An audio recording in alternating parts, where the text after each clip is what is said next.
자, 오늘은 이제 주제가 메타버스와 기독교를 하겠습니다.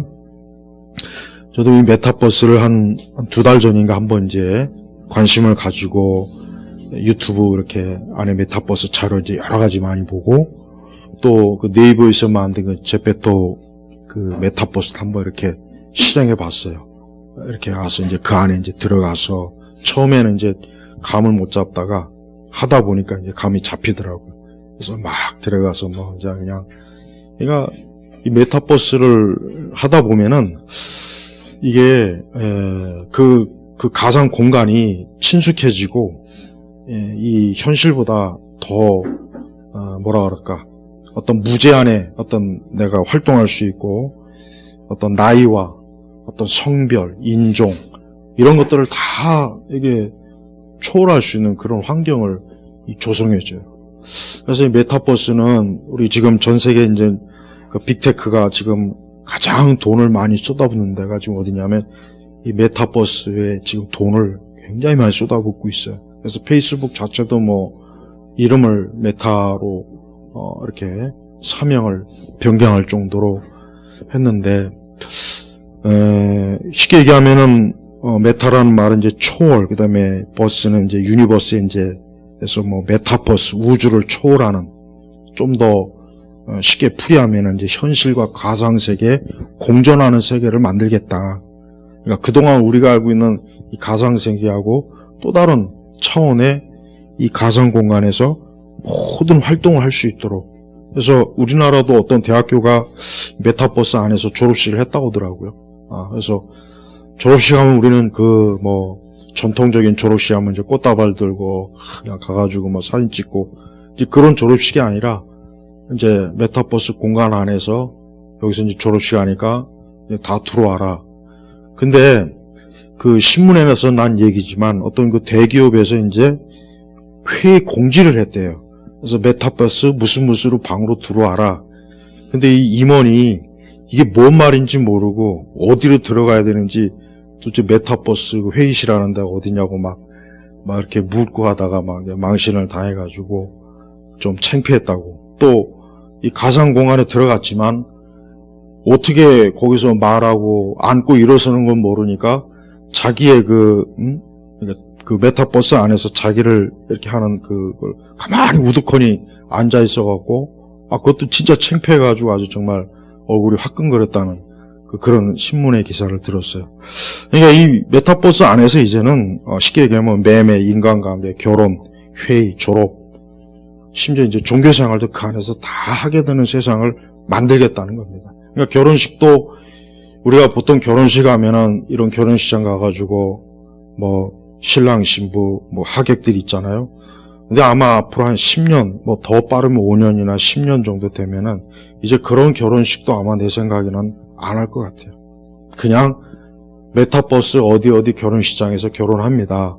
해가지고 그냥 청첩장 요즘도 물론 이메일로 사이버로 보내긴 하지만 보내서 거기로 입장에 출입해 주십시오. 해서 그 공간 안에서 이제 결혼식도 하게 되는 그런 일이 멀지 않은 것 같아요. 그다음에 매매도 그렇고 또 이제 가상 공간의 영토 부동산도 이제 주고파는 것도 그렇고. 그래서 우리 기독교가 이 부분에 있어서 뭐든지 물론 세상에 어떤 문제든지 기독교와 연관이 안 되는 건 없지만은 이 기독교와 이 메타버스도 상당히 제가 보니까 제 입장, 목회자 입장에서는 꼭 이렇게까지 이런 세상이 꼭 와야 되나 이런 생각이 드는데 뭐 저도 그렇지만 저도 인터넷이 없는 저도 거의 30이 다 될 때까지 제 나이 때는 인터넷이라는 게 없었어요. 저는 그러니까 실생활에서 인터넷을 쓸 일이 없었다고요. 그러다가 20대 후반 30대 초에 이제 본격적으로 인터넷 열풍이 우리나라 불어서 그때 이제 막 인터넷에 막 했어요. 그러니까 전형적인 아날로그 세대였다가 인터넷 세대로 접했단 말이에요. 그러니까 아날로그 세계가 뭔지를 알아요, 나는. 여기도 이제 뭐 어릴 때 다 아날로그를 접했을 거 아니에요. 쉽게 얘기하면은 뭐 스마트폰, 휴대폰 없던 시절도 있었죠, 그지? 휴대폰 없던 시절도 있었을 거 아니에요. 나도 마찬가지고. 근데 슬며시 휴대폰이 들어오고 슬며시 스마트폰이 들어오고, 그럼 이제 슬며시 뭐가 들어오냐면 이제 메타버스가 오는 거예요. 그래서 온 세상 인터넷 기반을 이 메타버스로 만들어서 이제 그 안에서 가상과 현실을 완전히 공존시켜 버려가지고 사람들이 이제 그 세계에서 모든 생활을 할 수밖에 없도록 지금 그렇게 지금 가고 있습니다. 그래서 아까 얘기했지만은 지금 뭐 구글도 그렇고 전 세계 이제 핀테크 기업이나 많은 기업들이 메타버스에서 생존하기 위해서 지금 굉장히 투자를 많이 하고 있고, 여기에서 이제 뒤처지면은 진짜 끝장나니까 그런 얘기를 많이 해요. 또 이제 주식하는 사람들이 이제 요즘 하는 말이 뭐냐면, 앞으로 메타버스 관련 주식이 많이 뜨니까 거기에 빨리 이제 미리미리 알아서 그쪽으로 주식 투자를 또 많이 하라, 뭐 이런 얘기를 해요. 그래서 분명한 거는 페이스북이 사명을 바꾸면서까지도 메타버스에 올인하고 있는 것 자체가 지금 세상이 어떠냐면 메타버스로 지금 진행이 되고 있는 거예요. 문제는 아직 우리가 이제, 나도 마찬가지지만은 내가 메타버스 재배도를 하다 보니까 무슨 생각이 드냐면, 지금은 이제 젊은 애들이 그냥 그 안에 들어와서 사이버 공간에서 뭐 개인적인 취미 활동, 뭐 동호회, 그런 걸 하지만, 이게 실생활에 이제 들어오게 되면은 거기에서 이제 만약에 이제 도태되면은 움직일 수가 없는, 살아갈 수가 없는 그런 플랫폼을 지금 만들고 있더라고요. 그럼 교회가 뭐가 지금 문제냐면은, 우리가 알다시피 교회라고 하는 것은 참 그래요. 교회라고 하는 것은 우리가 하나님의 인격과 만나고 사람과 사람과 만나서 우리가 교제하는 곳이에요. 이게 정말 중요한 거예요. 이게 만약에 안 돼버리면 나는 기독교의 생명이 사실 거의 끝난다고 생각이 들어요. 그런데 문제는 뭐냐면, 벌써부터 메타버스를 준비하는 그 교회학 기독교 관련 그 프로그램들이나 그런 것들이 서서히 지금 나오고 있어요. 그러니까 앞으로는 이제 내가 뭐 지난번에 잠깐 설교 때 잠깐 언급했지만, 이제 예배당 공간 이것도 필요가 없어요. 이 정도도 필요도 없고 그냥 작은 공간 하나 만들어 갖고 거기서 메타버스에서 무슨 교회에서 하고, 오늘 11시 반에 우리 교회는 메타버스 안에서 예배드립니다.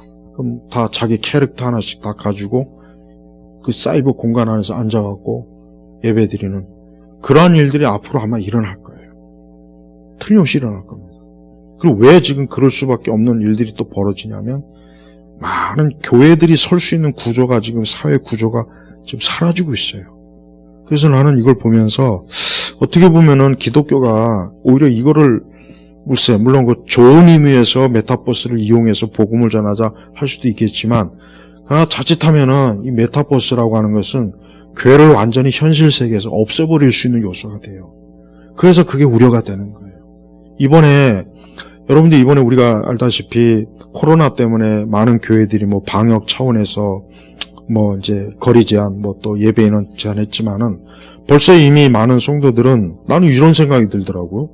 야, 만약에 이런 코로나가 옛날에 인터넷 없던 시기에 이게 돌았으면 그때 어떻게 됐을까? 그때는 스마트폰도 없고, 뭣도 없고, 그럼 도대체 어떻게 예배를 드렸을까? 그 생각이 들더라고, 대번에. 그러니까 어쨌든 이번에 이런 것들이 이제 생겨났을 때, 다들 이제 SNS로 이런 거를 이제 예배를, 말씀을 듣고 그랬지만은, 그 메타버스가 본격적으로 시행되면은, 코로나 아니라 전염병이 다 돌아도 문제가 없겠더라고요. 왜? 그 안에서 사이버 공간 와서 자기 캐릭터 가지고, 우리 재호 성도님 캐릭터, 내 캐릭터 만나고 악수하고 서로 얘기하고, 서로 다 할 수 있는 기능이 다 돼버렸어요. 이런 걸 보니까 이젠 사람들이 우리가 살고 있는 현실 세계를 넘어 이제 사이버 공간을 진짜 공간으로 생각을, 이젠 사이버가 가상이 아니라 진짜 공간으로 사람들이 인식하게 만드는 거예요. 그래서 AR이나 VR 같은 이 기기를 지금 가장 사람들이 지금, 그래서 한 달 전인가 그때도 이제 이 글라스인가 구글인가 어딘가 옛날에도 한번 하다가 이제 실패한 적이 있는데, 이제 이런 그 안경 통해가지고 이걸 통해서 이제는 AR, 그 다음에 VR 세계를 다 접할 수 있는 그걸 지금 기기를 개발하는 데 올인하고 있어요. 페이스북이 그게 가장 관련 그 기술이 가장 앞섰다고 하더라고요. 그거를 일찍 선점을 해서 사놔가지고 기업을 사서. 그러니까 앞으로 이제 우리 아이들 세대, 우리 같은 세대야 뭐 아날로그도 겪고 디지털도 겪고 사이버도 겪으면서 왔는데 우리 아이들 같은 세대는 지금 태어나는 아이들 같은 경우는 얘들은 아마 내 생각에는 보이는 현실보다는 메타버스가 더 아마 친숙할 것 같아요. 메타버스가 더 친숙해서 보이는 현실을 오히려 무시하고 상대를 안 할 것 같아요. 그리고 사람을 만나도 굳이 얼굴과 얼굴을 마주보는 게 아니라 야, 메타버스 무슨 카페로 들어와. 메타버스 어디 스타벅스 있으면 거기서 만나. 거기서 자기 캐릭터 가지고 만나는 거예요. 이게 너무나 보면은 인간관계라든가 모든 이 세상의 질서를 완전히 뭐 흔히 얘기해서 코페르니쿠스적인 이런 변화를 일으키겠더라고요.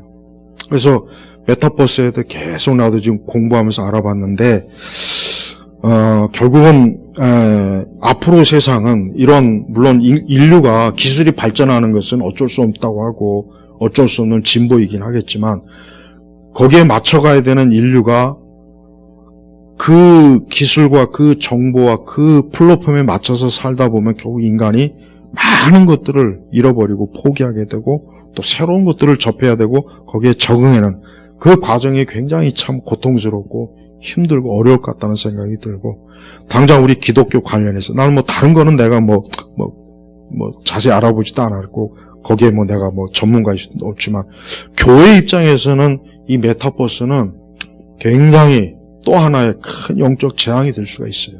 근데 문제는 뭐냐면 피할 수가 없는 거예요. 예를 들면 나는 인터넷 없이 살 수 있어. 물론 살 수 있어요. 인터넷 없이 살아갈 수는 있지만 그러나 그런 삶을 진짜 우리가 이 사회 속에서 살 수는 없잖아요. 솔직한 얘기로. 벗어날 수는 없잖아요. 나 스마트폰 없이 살 수 있어. 나도 한때 스마트폰을 다른 거를 폴더폰으로 잠깐 사용해 봤는데 도저히 못하겠더라고요. 안 되더라고요. 그래서 다시 바꿨어요. 한 수년 전, 오래전. 그러니까 이 메타버스의 플랫폼을 만들어 놓으면은 나는 거기에 적응하고 싶지 않아. 난 거기에 편성하고 싶지 않다고 해서 안 할 수 있는 세상이 아니라는 게 이게 문제가 되는 거예요. 그래서 우리 그리스도인들이 인간이 만들어 놓은 또 하나의 거대한 어떻게 보면 제 추측은 그래요. 주님이 오시기 전까지 아마 사람이 만들 수 있는 마지막 이 바벨탑이 이 메타버스가 아니지 않겠는가 그 생각이 좀 들어요. 거기서 더 앞서가면 진짜 그거는 뭐 상상할 수도 없는 일이지만 그래서 이 메타버스하고 그다음에 아까 인공지능하고 이게 결합이 돼 버리면은 아마 인간은 두 인격체가 그러니까 어떤 하나의 인격체가 두 공간에서 자유롭게 왔다 갔다 할 수 있는 그런 세상이 되겠더라고요. 그리고 또 하나는 결국은 이 앞으로 인류는 그래요. 앞으로 뭐 미래학자들이 여러 가지 예측을 하겠지만은 앞으로 이제 메타버스가 들어오게 되면은 인류는 그동안 수천 년 동안 있었던 문명과 문화가 한순간에 다른 차원으로 이동하는 그런 세상이 될 거라는 걸 공통적으로 다 얘기하더라고요. 근데 그것이 얼마만큼의 충격, 얼마만큼의 문화 변화, 얼마만큼의 인간이 개인의 생활과 삶을 어떤 식으로 바뀌어놓을지는 아직도 예측을 못할 정도로 굉장히 치명적이라고 하더라고요. 네. 그리고 또 심각한 것은 인간관계. 인간이라고 하는 것은 기본적으로 인간관계잖아요. 내가 누군가를 만나고 뭐 좋은 사이든 나쁜 사이든 만나서 주먹질을 하든 차를 마시든 인간관계인데 메타버스가 들어오게 되면은 이제 그게 필요가 없는 안 해도 되는 세상이 돼버리는 거예요. 이게 참 가장 무섭더라고요. 이게 가장 제가 볼 때 우리 기독교 입장에서 기독교는 인격의 종교예요. 기독교가 특징이 뭐냐? 인격적인 하나님을 인격적인 사람이 만나는 종교란 말이에요. 예배도 그 의미 아니에요.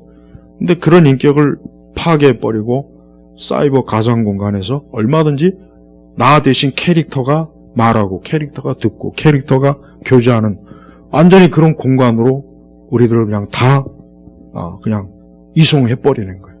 그래서 우리 학생들도 내가 볼 때는 중고등학교 아이들도 가상 공간에 이런 학교 갈 필요 없이 메타버스 안에서 무슨 학교, 무슨 중고등학교, 거기서 출석해서 거기서 강의 배우고, 거기서 AI 선생이 가르치는 강의 듣고 강의 보고, 그런 시대가 멀지 않았어요.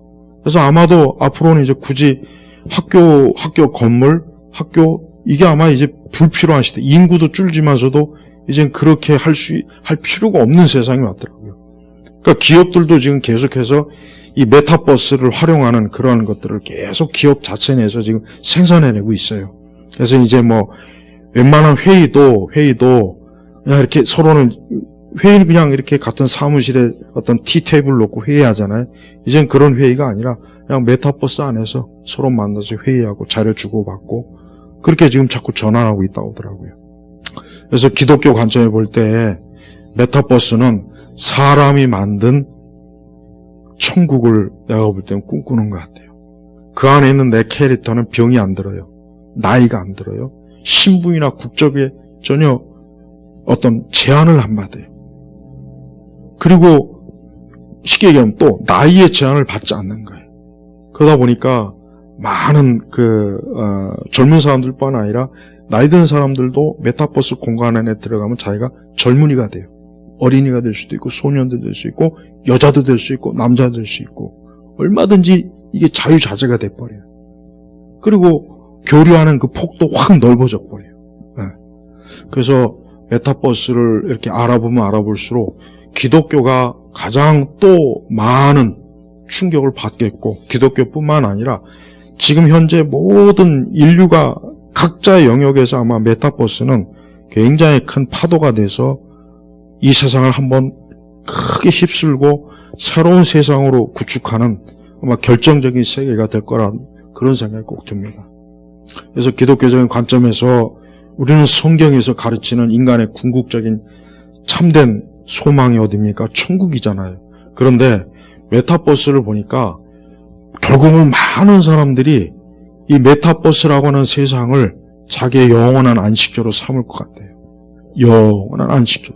그래서 그곳에서 모든 사람과 내가 원하는 캐릭터로 내가 원하는 장소 마음껏 붕붕 날아다니고 시간과 공간의 제약을 받지 않으면서 살 수 있는 것. 그래서 사람들의 마음에 그곳을 나의 영원한 안식처로 삼을 수 있는 그런 요소가 그 안에 있더라고요. 그래서 우리 기독교인들이 정말 놓치지 말아야 될 것은 앞으로 메타버스가 이제 본격적으로 계속해서 우리의 실생활에 이제 들어오고 내가 일하는 영역, 내가 일하는 어떤 영역도 다 들어가게 되어 있습니다. 그럴 때 얼마나 우리가 살아계신 하나님을 믿으면서 그분 안에서 소망을 가지고 우리 성도들이 어떻게 이겨낼 수 있겠는가? 이건 또 하나의 굉장히 큰 믿음의 도전이 될 거라는 생각이 진짜 많이 듭니다. 그래서 우리 이런 메타버스라고 하는 이 상황을 단순히 멀리 지켜보든 지켜보지 않던 다가오고 있는 거니까 이건 사실 피할 수가 없겠더라고요. 그래서 우리는 우리 그리스도인의 궁극적으로 하나님께서 만든 사람이 만든 세상이 아니라 하나님께서 진동할 수 없는 하나님 나라를 만드신 그 세계를 향한 우리의 믿음과 소망이 정말 굳건해야지. 그렇지 않으면은 결국은 자칫하다가 우리 믿는 사람들조차도 그러한 메타버스의 공간이 어쩌면 천국이 아닐까 그런 또 생각도 할 수가 있겠더라고요. 그래서 기독교가 이 세상의 어떤 발전이라든가 어떤 이 세상의 기술의 진보에 어느 정도까지 그것을 수용하고 받아들여야 될지 그동안 역사 속에서 많은 시행착오도 있었고 많은 생각도 있었지만은 메타버스는 또 다른 차원이니까 많은 목회자들이나 또 많은 우리 성도들이 앞으로 그러한 세계에 왔을 때 우리의 믿음과 우리의 예배와 우리의 그 코이노니아, 우리 성도들의 교제 이런 것들이 훼손되지 않도록 해야 되는 거. 이게 참 중요하다고 생각해요. 근데 과연 그런 걸 잘 지켜낼 수 있을지 그게 참 저는 의심이 돼요. 네, 왜? 너무 우리가 이 세상에 너무 강하게 흡수력 있게 끌어당기는 힘이 너무 강하다 보니까 그만큼 우리의 믿음이 더 강해야 되고 그만큼 우리가 하나님과의 기도와 말씀의 교제가 더 온전해야 되는데 사실 그렇지 않잖아요. 약하잖아요. 우리가 사실 점점 약화된다는 느낌이 나는 자꾸 들어요. 그래서 여러분 메타버스는 결국은 이 이 현실은 하나님이 지은 거예요. 예를 들면 우주, 자연, 흙, 공기, 물, 나무, 풀, 이거 다 하나님이 지은 거예요. 근데 인간은 그 하나님이 지으신 것 말고 인간이 만든 메타버스라는 공간을 결국 거기로 다 몰아가는 것 같아요. 하나님 만드신 세상은 볼 게 없어. 재미가 없어. 인간이 만들어 오는 메타버스로 들어와. 거기야말로 영생이 있고 불멸이 있고 거기야말로 너의 모든 꿈과 소망이 다 이루어지는 것이야. 결국 이 메시지예요. 네, 제가 메타버스를 공부하면서 느낀 건 결국 그거예요. 결국은 똑같아요. 결국은 하나님이 만드신 진짜 세계와 인간이 만들어 오는 세상과의 싸움이에요. 메타버스는.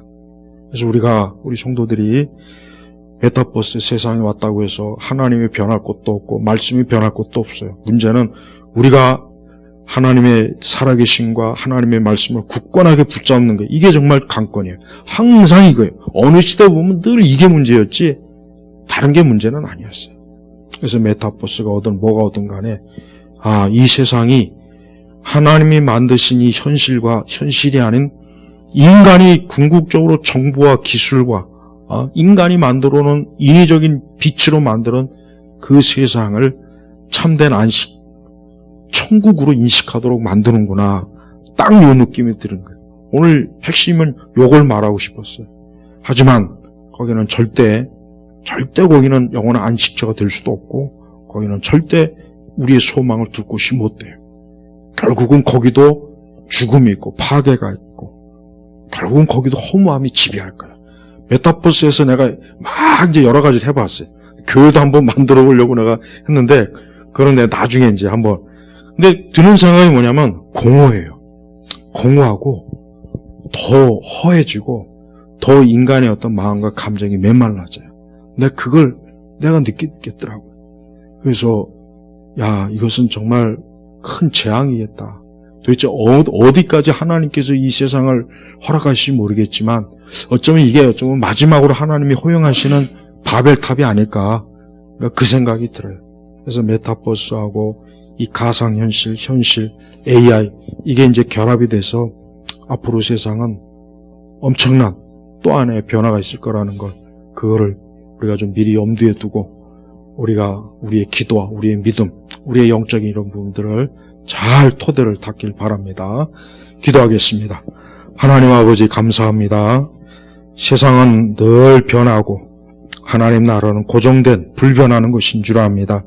우리의 믿음이나 우리에게 주신 말씀이나 하나님의 영원하신 통치는 불변하니 우리가 그 영원하신 하나님의 그 사랑과 은혜 안에 굳건하게 머물 수 있도록 우리의 믿음의 토대를 굳게 붙잡아 주옵소서. 감사드리며 예수님의 이름으로 기도 올렸습니다. 아멘.